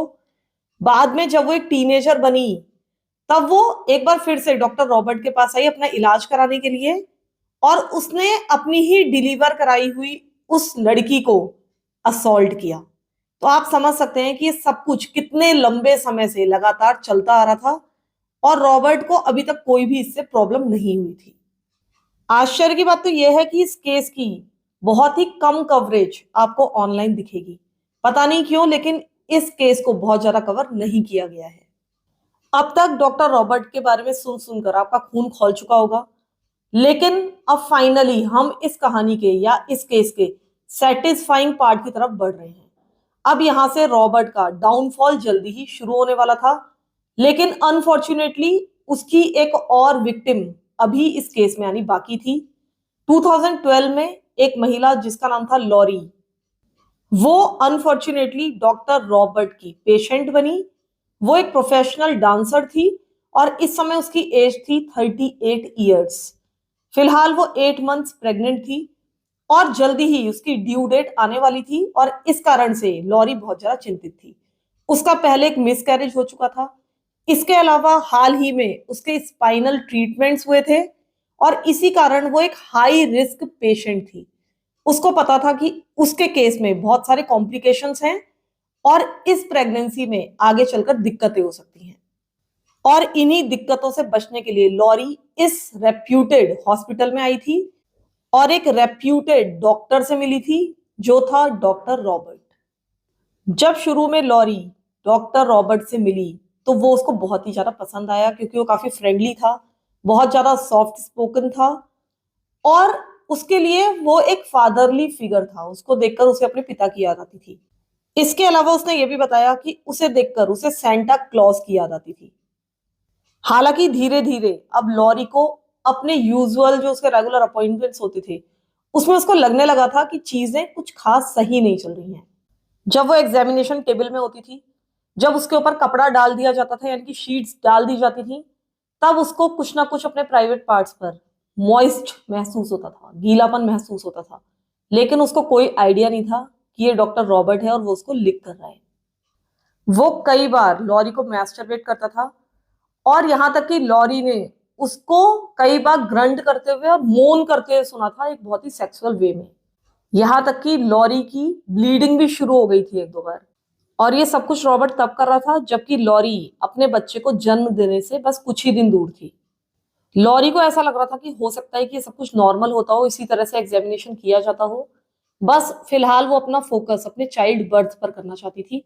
वो चाहती थी कि उसके बच्चे की हेल्दी डिलीवरी हो और इस कारण से वो डॉक्टर्स चेंज नहीं करना चाहती थी। वैसे भी अब इसके लिए काफी देर हो चुकी थी। फाइनली उसकी एक हेल्दी डिलीवरी हुई। उसने एक बेबी गर्ल को जन्म दिया और सब कुछ फिलहाल ठीक था। लेकिन कुछ दिनों के बाद जबकि वो बच्चे को जन्म दे चुकी थी, रॉबर्ट ने एक बार फिर से उसको अब्यूज करना शुरू कर दिया। लॉरी ऑब्वियसली इसके पास जांच कराने के लिए आती रहती थी और एक बार जब वो इस जांच के लिए आई थी, तब डॉक्टर रॉबर्ट ने उसका ब्रेस्ट मिल्क एक्सट्रैक्ट किया। उसने कहा कि इसका मेडिकल पर्पस था, लेकिन ऐसा कोई भी मेडिकल पर्पस नहीं था। उसके बाद उसने लॉरी के सामने ही उस मिल्क को पिया, जो कि आप समझ ही सकते हैं कि कितना ज्यादा वियर्ड, कितना ज्यादा डिसगस्टिंग था। इस केस की कई सारी बातें हॉरर मूवी जैसी लगती हैं या किसी क्राइम शो जैसी लगती हैं। ऐसा लगता ही नहीं है कि ये सब कुछ सच में हुआ होगा। इसके बाद धीरे धीरे 6 हफ्ते बीत गए। इस समय लॉरी को एक बार फिर से अपना फॉलो अप चेकअप कराना था और इस बार जब लॉरी वहां पर वापस लौटी और एग्जामिनेशन टेबल पर थी, तब वो स्क्रॉल कर रही थी अपने फोन को, फोन पर कुछ देख रही थी और रॉबर्ट उसका एग्जामिनेशन कर रहा था। इस बारे में लॉरी कुछ ज्यादा सोचना नहीं चाहती थी। हालांकि मुझे ऐसा लगता है कि वो अनकंफर्टेबल होती होगी, इसीलिए वो अपने फोन को स्क्रॉल कर रही थी। लेकिन तभी उसको रियलाइज हुआ कि रॉबर्ट उसको लिक कर रहा है। वो बहुत ज्यादा शॉक्ड रह गई। वो तुरंत उठकर बैठ गई और उसने देखा कि रॉबर्ट वहां पर मौजूद था। उसका पूरा का पूरा चेहरा लाल था और वो बहुत ही अजीब सा नजर आ रहा था। अब जब रॉबर्ट समझ गया कि लॉरी ने उसको सब कुछ करते हुए देख लिया है और वो उसको कन्फ्रंट करने के लिए शायद उससे कुछ कहेगी, तब उसने तुरंत ही बहुत ही लड़खड़ाते शब्दों में एक्सक्यूजेस बनाने शुरू कर दिए। उसने कहा कि मैं ये कर रहा था, वो कर रहा था, ये रीजन था, वो रीजन था। लेकिन लॉरी ने तुरंत ही अपने बॉयफ्रेंड को टेक्स्ट किया।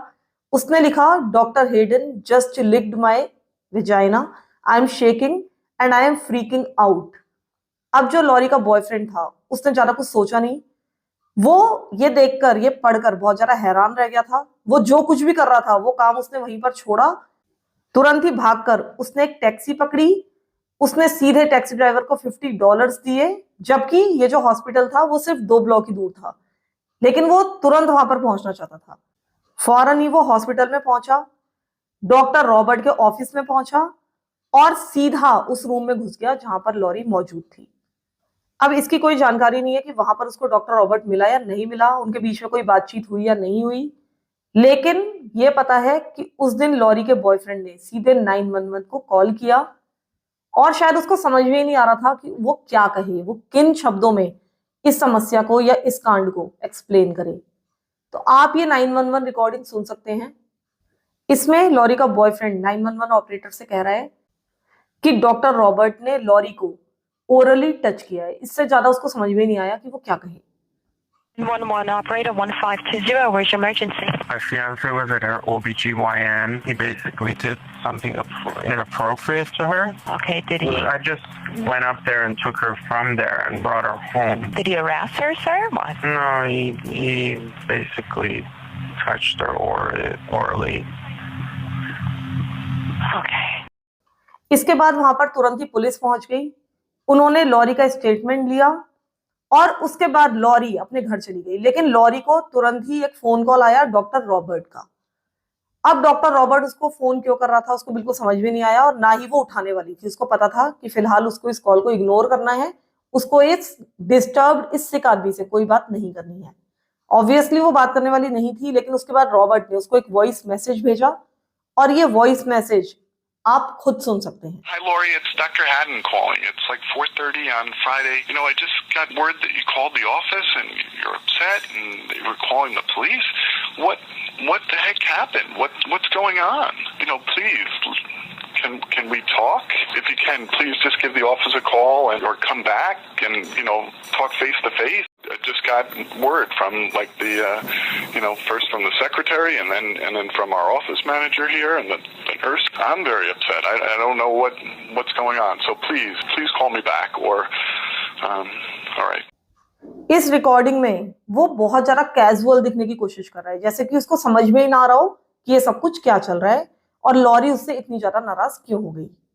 वो चाहता था कि लॉरी उसको बाहर मिले और वो बाहरी केस सेटल कर ले ताकि उसका सारा जो बाकी मामला है वो ढका हुआ रह जाए। रॉबर्ट के वॉइस मेल को सुनकर साफ पता चल जाता है कि वो इस समय बहुत ज्यादा डर चुका था। पुलिस वालों को ये वॉइस मेल सुनाई गई और पुलिस वाले तुरंत ही समझ गए कि ये बहुत ही घटिया आदमी है और कुछ ना कुछ गड़बड़ है। वो तुरंत ही गए और उन्होंने रॉबर्ट को अरेस्ट कर लिया उसी दिन जबकि कंप्लेंट हुई थी। वो दिन एक फ्राइडे का दिन था। रॉबर्ट के सीनियर्स को या हम कह सकते हैं कि वहां के सुपीरियर्स को बता दिया गया कि एक इन्वेस्टिगेशन चल रही है। लॉरी को ले जाकर उसका रेप टेस्ट कराया गया और अब उसको लगने लगा था कि ये सब कुछ जल्दी खत्म हो जाएगा। रॉबर्ट को पकड़ लिया गया है और अब उसकी इन्वेस्टिगेशन की जाएगी और अब वो किसी और के साथ ये सब कुछ नहीं कर पाएगा, जो कि होना भी चाहिए था, लेकिन ऐसा होने वाला नहीं था। अगले ही दिन यानी कि सैटरडे को रॉबर्ट को रिलीज कर दिया गया, यानी कि उसको फ्राइडे को अरेस्ट किया गया था, सैटरडे को उसको रिलीज कर दिया गया और सबसे बड़ी आश्चर्य की बात तो ये है कि ट्यूसडे को वो वापस अपने काम पर जा चुका था। यानी कि हॉस्पिटल वालों ने एक बार फिर से उसको अलाउ कर दिया था हॉस्पिटल में वापस आना, जबकि इस समय उसकी इन्वेस्टिगेशन चल रही थी। ये बात पुलिस वालों ने हॉस्पिटल वालों को भी बता दी थी कि इन्वेस्टिगेशन चल रही है और इस स्थिति में रॉबर्ट को बिल्कुल भी किसी भी कीमत पर हॉस्पिटल में नहीं होना चाहिए था। यही प्रोटोकॉल है, लेकिन हॉस्पिटल वालों ने कोई परवाह नहीं की। उन्होंने रॉबर्ट को एक बार फिर से काम पर आने दिया और जो कुछ वो पहले कर रहा था अपने विक्टिम्स के साथ, ये सब कुछ एक बार फिर से चलने लगा। वो आराम से अपने पेशेंट्स को अपने ऑफिस में बैठकर असॉल्ट कर रहा था और उसको बिल्कुल परवाह नहीं थी कि कोई नर्स अंदर मौजूद है या नहीं है। इधर जो कोलंबिया हॉस्पिटल वाले थे वो ये चाहते थे कि कभी भी ये जितने एलिगेशंस लगे हैं रॉबर्ट के ऊपर वो किसी के भी सामने ना आए और इस कारण से उन्होंने इसके लिए एक बहुत ही एक्सपेंसिव डिफेंस लॉयर हायर किया। अब कई हफ्तों में इसके बाद यानी कि कई हफ्तों में उसने दर्जनों पेशेंट्स को असॉल्ट किया उन्हीं तरीकों से जिनसे वो अब तक इनको असॉल्ट करता आ रहा था। और इन्हीं में एक महिला भी शामिल थी जिसका नाम था एवेलिन यांग। ये 7 मंथ्स प्रेग्नेंट थी और इसका पहला बच्चा होने वाला था। एवेलिन यांग को इसने ऐसे ही एक अपॉइंटमेंट के दौरान असॉल्ट किया और ये बताया जाता है कि एवेलिन यांग एक प्रोमिनेंट बिजनेसमैन और लॉयर एंड्रयू यांग की वाइफ थी। इनके पति बहुत ज्यादा इन्फ्लुएंशियल थे, यहां तक कि उन्होंने बाद में एक प्रेसिडेंशियल कैंडिडेट के रूप में कैंपेन भी चलाया। एवेलिन इस केस में एक बहुत ही इंपॉर्टेंट रोल प्ले करेंगी और ये वापस लौटकर इस केस में आगे आएंगी। तो इसके बाद डॉक्टर रॉबर्ट और बहुत सारे पेशेंट्स को असॉल्ट करता जा रहा था। 5 हफ्ते बीत चुके थे, उसको वापस आए, लेकिन 5 हफ्तों के बाद यूनिवर्सिटी ने रॉबर्ट को इन्फॉर्म किया कि उसको सस्पेंड किया जाएगा।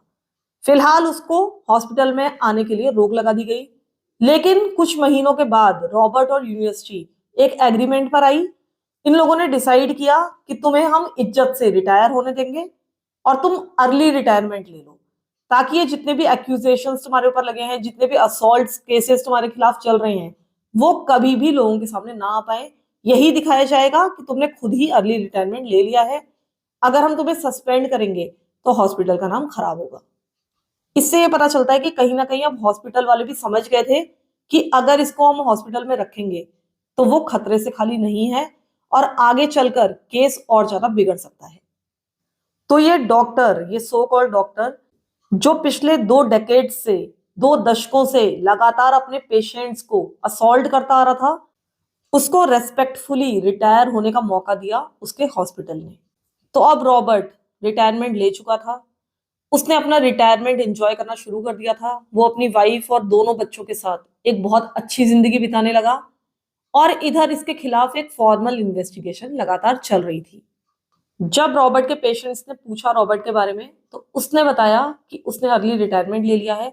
कभी भी उन्हें इन्वेस्टिगेशन के बारे में कुछ भी नहीं बताया गया। इसके बाद कई महीने गुजर गए, इस केस में कुछ भी नहीं हुआ। रॉबर्ट के खिलाफ एक इन्वेस्टिगेशन चल रही थी, लेकिन जल्दी उसको बंद कर दिया गया क्योंकि इन लोगों को लगने लगा कि इसके खिलाफ कुछ खास एविडेंसेस नहीं है।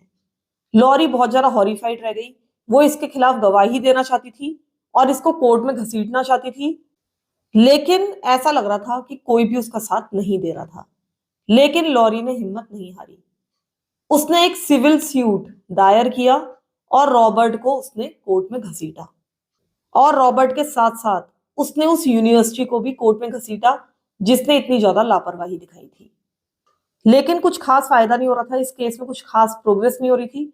तो 2 महीनों के बाद वो इस केस को लेकर प्रेस के पास गई और प्रेस को उसने ये स्टोरी दी। लेकिन प्रेस वालों ने भी उसको कुछ खास अटेंशन नहीं दी। केवल एक छोटा सा आर्टिकल छपा पेज नंबर 10 में और इस खबर पर ज्यादा किसी का ध्यान नहीं गया। लेकिन देखा जाए तो कहीं ना कहीं ये जो न्यूज आर्टिकल था, भले ही वो छोटा था, लेकिन उसने एक रिपल इफेक्ट डालना शुरू कर दिया था। रॉबर्ट की एक और विक्टिम जिसका नाम था लॉरी, जिसके बारे में अगर आपको याद होगा तो इसने अपनी पूरी फिस्ट उसके प्राइवेट पार्ट में डाल दी थी। उसने इस खबर को पढ़ा, उसने इसमें डॉक्टर रॉबर्ट के नाम को पढ़ा और तब उसके दिमाग में वो सारी की सारी ट्रॉमेटिक मेमोरीज घूम गई। वो समझ गई थी कि वही डॉक्टर रॉबर्ट है जिसने उसको भी असॉल्ट किया था। इसका मतलब है कि जो उस दिन इसको लगा था कि ये मुझे असॉल्ट कर रहा है, वो सब कुछ एकदम सच था।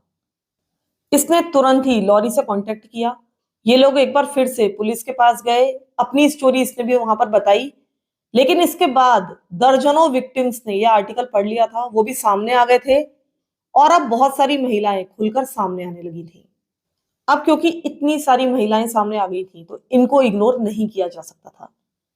अब इस केस को कोर्ट में अच्छी तरीके से चलाना ही था। ये 2016 का साल था और जब मी टू मूवमेंट आया था ये उससे करीब 1 साल पहले की बात है। अब इस कोर्ट में जो डिस्ट्रिक्ट अटॉर्नी था, इसका नाम था साइरस जूनियर। ऐसा माना जाता है कि जो बहुत पावरफुल लोग होते थे या जो लोग बहुत ज्यादा इन्फ्लुएंशियल होते थे, ये इनको प्रोसिक्यूट नहीं करना चाहता था। ऐसा इसके बारे में फेमस था, इसने कई बार लोगों को बचाया था। तो जब डॉक्टर रॉबर्ट के खिलाफ केस चला तो इसने रॉबर्ट की एक्सपेंसिव लॉयर को अपने ऑफिस में बुलाया और इन्होंने साथ में बैठकर बातचीत की। ये भी पता चला कि रॉबर्ट के डिफेंस लॉयर और साइरस जूनियर ये बहुत ही अच्छे फ्रेंड्स थे। इनके बीच में बहुत ही क्लोज रिलेशनशिप थे। तो ऐसा माना जाता है कि इन दोनों ने साथ में मिलकर काम किया और इन्होंने रॉबर्ट को plea deal of a life time दिलवाई, यानी कि एक बहुत ही अच्छी प्ली डील दिलवाई। इन्होंने रॉबर्ट को समझाया कि वो अपनी गलती मान ले, एक मिसडेमेनर की और एक फेलोनी की। जो भी एक केस उसको लगता है कि उसको उसके बारे में मान लेना चाहिए, उसको एक्सेप्ट कर लेना चाहिए और उसके बाद जब वो गिल्टी प्ली करेगा तो कोर्ट से उसको कम से कम सजा दिलाने की कोशिश करेंगे। रॉबर्ट को बताया गया कि उसका मेडिकल लाइसेंस उससे ले लिया जाएगा, यानी छीन लिया जाएगा। इसके अलावा उसको सेक्स ऑफेंडर्स के रजिस्टर में दर्ज किया जाएगा, यानी कि उसका नाम दर्ज किया जाएगा। लेकिन रॉबर्ट ने डिमांड की कि इन सब के बदले मुझे एक भी दिन जेल में नहीं बिताना है। फिलहाल आगे क्या हुआ वो तो मैं आप लोगों को बताऊंगी, लेकिन रॉबर्ट का जो मेडिकल लाइसेंस उससे छीना जाना था, इससे इसको कुछ खास फर्क पड़ने वाला नहीं था क्योंकि वो ऑलरेडी रिटायर हो चुका था। अगर उसका नाम सेक्स ऑफेंडर्स के रजिस्टर में आ जाता उससे भी कुछ खास फर्क पड़ने वाला नहीं था। और ऊपर से वो ये भी चाह रहा था कि उसको जेल में एक भी दिन ना बिताना पड़े। अब ये सब सुनकर उसकी सारी की सारी विक्टिम्स बहुत ज्यादा डिस्गस्टेड फील कर रहे थे। लॉरी लगातार अपनी कानूनी लड़ाई लड़ रही थी। इवेंचुअली उसने $475,000 कंपनसेशन के रूप में प्राप्त किए। हालांकि लॉरी की हालत बहुत ज्यादा खराब हो गई थी। इस केस को लड़ते लड़ते वो बहुत ज्यादा स्ट्रेस्ड आउट थी। एक तरह से उसका ब्रेकडाउन हो चुका था। कई बार सड़क पर चलते चलते वो कोलैप्स हो जाती थी। ये जो कुछ भी हो रहा था उसकी जिंदगी में वो ओवरवेलमिंग था। धीरे धीरे कुछ साल और बीत गए और अब हम सीधे 2020 की तरफ चलते हैं। और मैं आप लोगों को याद दिला दूं कि अब तक 8 साल हो गए थे जबकि रॉबर्ट ने लॉरी को असॉल्ट किया था और 4 साल उस प्ली डील को हुए हो चुके थे। और अभी तक रॉबर्ट ने एक भी दिन जेल में नहीं बिताया था। वो आराम से अपने घर में रह रहा था, अपना रिटायरमेंट एंजॉय कर रहा था। और इसी समय इस केस में एक बार फिर से एल्विन यांग लौट कर आती हैं। जैसा कि मैंने आपको बताया था कि एल्विन यांग एक बार फिर से इस केस में लौट कर आएंगी। उन्हें इस केस के बारे में सब कुछ पता था। वो 2 अथॉरिटीज से इस केस के बारे में मिल भी चुकी थी, लेकिन अभी तक उन्होंने अपनी पहचान गुप्त रखी थी क्योंकि वो बहुत ही हाई प्रोफाइल विक्टिम थी और वो अपना नाम सामने लाना नहीं चाहती थी। धीरे धीरे समय गुजरता जा रहा था, मी टू मूवमेंट बहुत ज्यादा फेमस हो चुका था, बहुत सारी लेडीज सामने आकर अपनी कहानियां बता रही थी। और तब एवलिन ने 2020 में डिसाइड किया कि वो खुलकर सामने आएंगी, जो कि उनके लिए एक बहुत ही ब्रेव डिसीजन था। एवलिन को पता था कि अगर उनका नाम इस केस में जुड़ेगा तो इस केस को और ज्यादा इंपॉर्टेंस मिलेगी और ये केस हाई प्रोफाइल बन जाएगा। इस कारण से उन्होंने CNN पर आकर अपना एक इंटरव्यू दिया और अपनी स्टोरी पब्लिकली शेयर की। It started with inappropriate questions. The examinations became longer, more frequent exam room, and I was dressed and ready to go. And then at the last minute, he kind of made up like an excuse. And he proceeded to undress me and examine me internally, ungloved. And there was no one else in the room? No. In fact, when I think back to most of our exams, I don't think there was somebody in the room. इस interview के बाद सब कुछ change हो गया। जैसी ही ये story air हुई, ये केस नेशनल प्रोमिनेंस का बन गया और लोग इस केस के पीछे पागल हो गए। अब लोगों को पता चल गया था कि इसने DA के ऑफिस में जाकर एक प्ली डील कर ली है, एक भी दिन ये जेल में नहीं रहा है और इसने सिर्फ 2 केसेस के लिए अपनी रजामंदी दी है कि हाँ मैंने ऐसा किया था और इसके लिए इसको कुछ खास सजा नहीं मिली है। अब इसके बहुत सारे विक्टिम सामने आ रहे थे और अपनी कहानियां शेयर कर रहे थे। जब DA के ऑफिस में इसके साथ प्ली डील हुई थी तो ये भी तय हुआ था कि इसको कभी भी इस चार्ज के लिए या फिर सिमिलर चार्जेस के लिए प्रोसिक्यूट नहीं किया जा सकता। फाइनली ये केस जब बहुत बड़ा बन गया तब US डिपार्टमेंट ऑफ जस्टिस ने इस केस पर नजर डाली। वो चाहते थे कि इस केस को एक बार फिर से खोला जाए, एक बार फिर से चलाया जाए, लेकिन जैसा कि मैंने आपको बताया कि रॉबर्ट को अब इस केस के लिए दोबारा से प्रोसिक्यूट नहीं किया जा सकता था। ये डील उसके साथ हो चुकी थी और इस कारण से अब जो डिपार्टमेंट ऑफ जस्टिस था उसने रॉबर्ट के ऊपर सेक्स ट्रैफिकिंग के नए चार्जेस लगाए, जिसमें यह बताया गया कि ये डिफरेंट स्टेट की महिलाओं को सेक्सुअल एक्टिविटी में डालता था, इंगेज करता था इलीगल तरीकों से। अब इस क्राइम के लिए इसको और ज्यादा सीवियर पेनल्टी मिल सकती थी और ज्यादा कठोर सजा मिल सकती थी। इसके ही दौरान ये सामने आया कि कोलंबिया हॉस्पिटल ने बहुत सारे सबूतों को मिटाया है, इंपॉर्टेंट डॉक्यूमेंट्स को छुपा दिया गया है, यानी कि फाड़ दिया गया है, जला दिया गया है, ईमेल्स को डिलीट कर दिया गया है, जो इसके खिलाफ कंप्लेंट्स आई थी वो गायब कर दी गई हैं और रॉबर्ट की पर्सनल फाइल में कुछ भी मौजूद नहीं है। कोलंबिया हॉस्पिटल में नए नए विक्टिम सामने आ रहे थे, लेकिन यूनिवर्सिटी वाले, हॉस्पिटल वाले उनको चुप रहने के लिए कह रहे थे और साथ ही कोई भी इंफॉर्मेशन देने से मना कर रहे थे।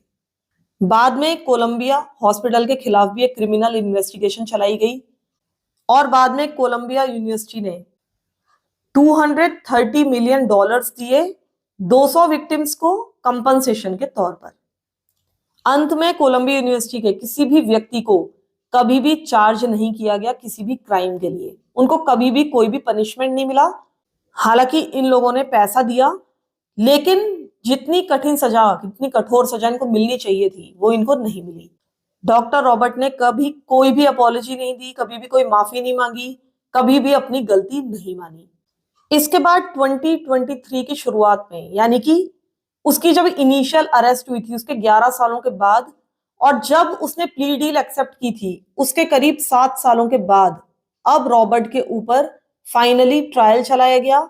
इस समय तक वो 64 इयर्स ओल्ड हो चुका था और उसने एक सब स्टोरी देने की कोशिश की अपने डिफेंस में।